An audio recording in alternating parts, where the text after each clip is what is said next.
বাংলাদেশের অন্তর্বর্তীকালীন সরকারের প্রধান উপদেষ্টা ডক্টর মোহাম্মদ ইউনূস সুইজারল্যান্ডের ডাভোসে ওয়ার্ল্ড ইকোনমিক ফোরামের সম্মেলনে একদিনেই ১৩টির বেশি বৈঠক করেছেন, জানিয়েছেন প্রধান উপদেষ্টার প্রেস সচিব শফিকুল আলম।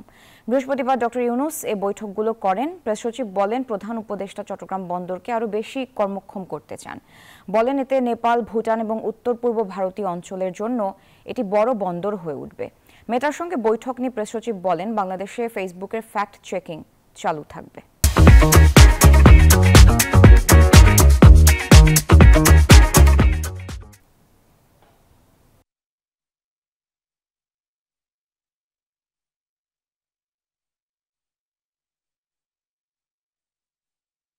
প্রফেসর ইউনূস বলেছেন যে চিটাং পোর্টকে নট অনলি বাংলাদেশের জন্য, এটাকে একটা বড় পোর্ট হিসাবে, এটা রিজনের বিগেস্ট পোর্ট হিসাবে এটা এমার্জ হবে যদি আমরা এটা নিয়ে কাজ করতে পারি।